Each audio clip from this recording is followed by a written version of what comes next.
ଯେ ଦେଖିବା ଦେଶରେ ଯେଉଁ ମାଗଣା ଚାଉଳ ସବୁ ପାଉଛନ୍ତି କେତେ ଲୋକ ଅଛନ୍ତି ଆମ ରାଜ୍ୟରେ ପ୍ରକୃତରେ ଯେତିକି ପାଉଛନ୍ତି ସେତିକି ଲୋକ ମାଗଣା ଚାଉଳ ପାଇବା ପାଇଁ ହକଦାର କି ନାହିଁ।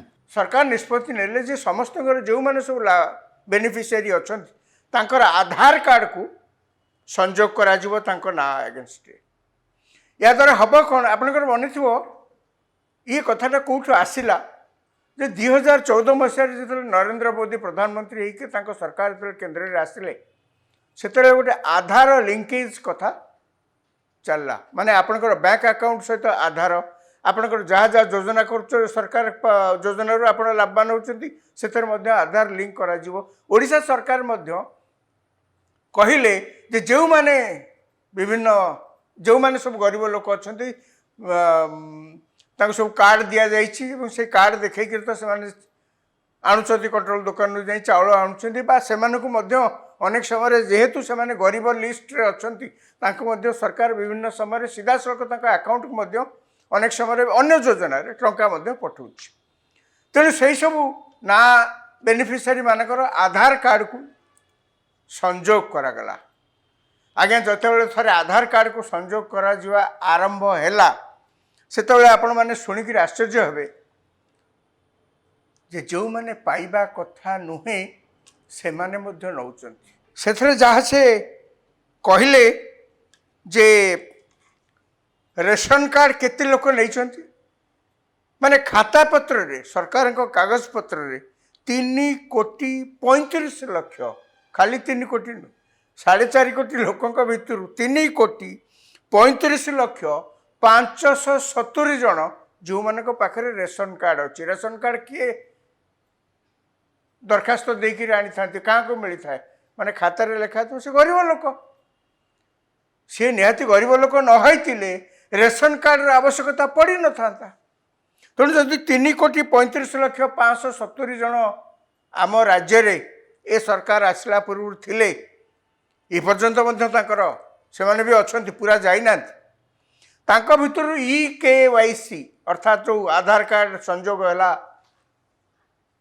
ତାଙ୍କ ଆକାଉଣ୍ଟ ସହିତ ବା ତାଙ୍କ ନାଁ ସହିତ ଯେଉଁ ଆଧାର କାର୍ଡ଼ ସଂଯୋଗ ହେଲା ସେ EKYC ହେବା ଫଳରେ ବର୍ତ୍ତମାନ ସୁଦ୍ଧା 2,94,59,886 ଜଣଙ୍କର ଯାଞ୍ଚ ସରିଛି ମାନେ EKYC ହେଇଛି। ତାଙ୍କ ଆଧାର କାର୍ଡ଼କୁ ତାଙ୍କ ନାଁ ସହିତ ସଂଯୋଗ କରାଯାଇଛି। କ'ଣ ହେଇଛି ସେଥିରୁ ଯାହା ଫଳ ମିଳିଛି ବର୍ତ୍ତମାନ ସୁଦ୍ଧା ଯେ 40,40,864 ଜଣ ଲୋକ ବର୍ତ୍ତମାନ ସୁଦ୍ଧା EKYC କରିନାହାନ୍ତି।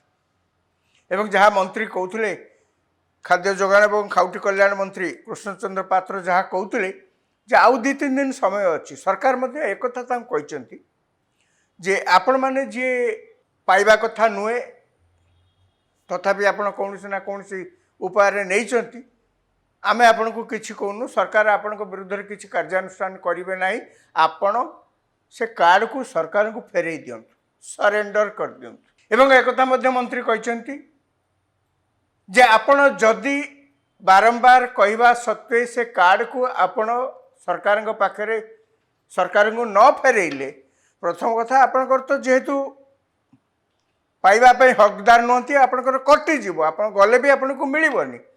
ଦ୍ୱିତୀୟ କଥା ଆପଣ ଏଇ ନିର୍ଦ୍ଦେଶନାମାକୁ ଅମାନ୍ୟ କରିଥିବା କାରଣରୁ ଆପଣଙ୍କ ବିରୁଦ୍ଧରେ ମଧ୍ୟ କାର୍ଯ୍ୟାନୁଷ୍ଠାନ ଆରମ୍ଭ କରାଯାଇପାରେ। ଏବଂ ଆଉ ମାତ୍ର 2-3 ଦିନ ସମୟ ଅଛି ଯାହା ମନ୍ତ୍ରୀ କହୁଥିଲେ ଆଉ ମାତ୍ର 2-3 ଦିନ ସମୟ ଅଛି। ମାନେ ଖାଲି ଆପଣ ଏଇ ଯେଉଁ ରେସନ କାର୍ଡ଼ କଥା ମୁଁ କହୁଛି ବୋଲି ଯେ ଆଉ କୌଣସି ଜାଗାରେ କିଛି ହେଇନି ଏଇଟା ନୁହେଁ। ଆଜ୍ଞା ଆପଣ ଜାଣିଥିବେ ଓଡ଼ିଶାର 60 ଭାଗରୁ ଅଧିକା ଲୋକ କନଜରଭେଟିଭ୍ ଏଷ୍ଟିମେଟ୍ ମାନେ ମୁଁ କହୁନି ଯେ ନିର୍ଦ୍ଦିଷ୍ଟ ସେଇଆ ବୋଲି ତାଠୁ ଅଧିକା ବି ହେଇପାରିଥାନ୍ତି ବା ସାମାନ୍ୟ କିଛି କମ୍ ହେଇଥାଇପାରନ୍ତି କେବଳ ଚାଷ ଉପରେ ନିର୍ଭର କରି ଚଳନ୍ତି। ତାଙ୍କର ଆଉ ରୋଜଗାରର ଦ୍ୱିତୀୟ ପନ୍ଥା କିଛି ନାହିଁ।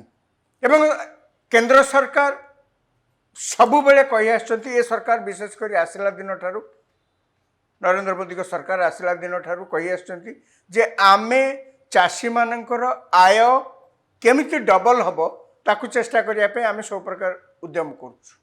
ଏବଂ କେନ୍ଦ୍ର ସରକାର କ'ଣ କଲେ ନା ବର୍ଷକୁ ମଧ୍ୟ ଆପଣ ଜାଣିଥିବେ प्रति चाषी को सारा देश में 6,000 टंका लेखे दौरान 3 किस्त एवं ये जो जहाँ को सब दि जाऊँगी आपणकर मन थी से लोक मानकर सब लोक मानकर गरीब लोक मानकर आगरू जीरो अकाउंट रे अकाउंट खोलाई जीरो बालांस अकाउंट खोलाई बैंक रे अर्थात से कौन सी टंका डिपोजिट न कले अकाउंट अच्छी बैंक रे जोटा पूर्व के हो ना बैंक वाला मना कर दौले आप टंका किसी कारबार करना पाखे किसी पैसा ना आप गरीब लोक बैंक को आसा दरकार कौन आम आप अकाउंट खोलू ना किंतु नरेंद्र मोदी प्रधानमंत्री के आसला पर कहले जेते गरीब ताकर जीरो बालांस था पैसा नहीं पाखे कि ना बैंक रे अकाउंट खोल सी भविष्य को आखि आगे रखी सी योजना करथिले।